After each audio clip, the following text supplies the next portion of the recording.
Chapter 12. Then the Lord sent Nathan to David, and he came to him and said to him, There were 2 men in one city, one rich and the other poor. The rich man had exceedingly many flocks and herds, but the poor man had nothing, except one little ewe lamb which he had bought and nourished, and it grew up together with him and with his children. It ate of his own food, and drank from his own cup, and lay in his bosom, and it was like a daughter to him.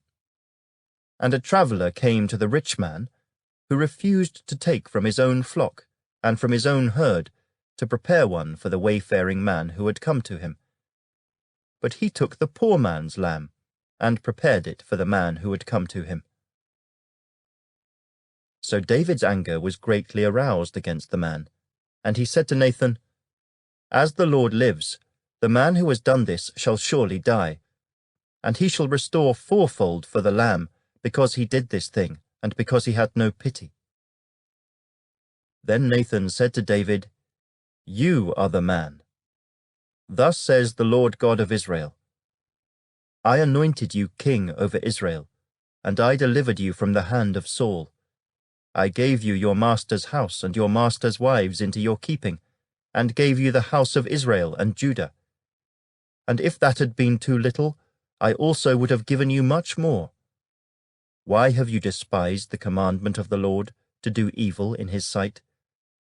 You have killed Uriah the Hittite with the sword. You have taken his wife to be your wife, and have killed him with the sword of the people of Ammon. Now therefore, the sword shall never depart from your house, because you have despised me, and have taken the wife of Uriah the Hittite to be your wife. Thus says the Lord, Behold, I will raise up adversity against you from your own house, and I will take your wives before your eyes, and give them to your neighbor, and he shall lie with your wives in the sight of this sun. For you did it secretly, but I will do this thing before all Israel, before the sun. So David said to Nathan, I have sinned against the Lord. And Nathan said to David, The Lord also has put away your sin. You shall not die. However, because by this deed you have given great occasion to the enemies of the Lord to blaspheme, the child also who is born to you shall surely die. Then Nathan departed to his house. And the Lord struck the child that Uriah's wife bore to David, and it became ill. David therefore pleaded with God for the child, and David fasted and went in and lay all night on the ground. So the elders of his house arose and went to him, to raise him up from the ground. But he would not, nor did he eat food with them. Then on the 7th day it came to pass that the child died. And the servants of David were afraid to tell him that the child was dead.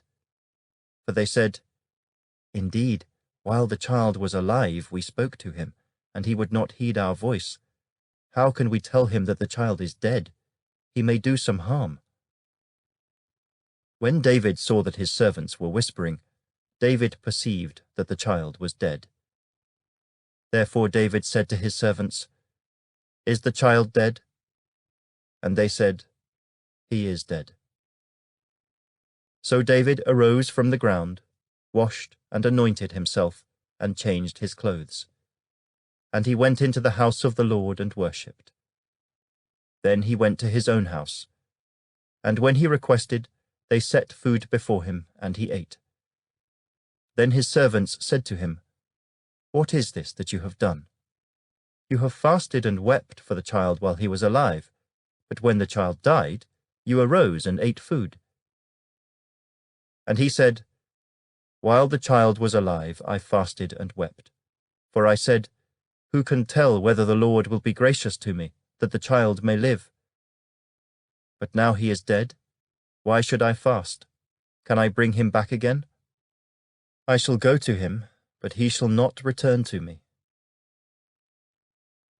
Then David comforted Bathsheba his wife, and went in to her, and lay with her. So she bore a son, and he called his name Solomon. Now the Lord loved him, and he sent word by the hand of Nathan the prophet. So he called his name Jedediah, because of the Lord. Now Joab fought against Rabbah of the people of Ammon, and took the royal city. And Joab sent messengers to David, and said, I have fought against Rabbah, and I have taken the city's water supply.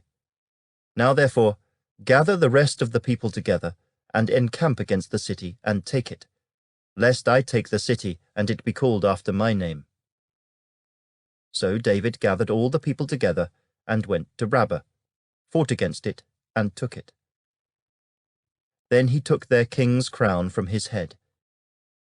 Its weight was a talent of gold with precious stones, and it was set on David's head. Also he brought out the spoil of the city in great abundance. And he brought out the people who were in it, and put them to work with saws and iron picks and iron axes, and made them cross over to the brickworks. So he did to all the cities of the people of Ammon. Then David and all the people returned to Jerusalem.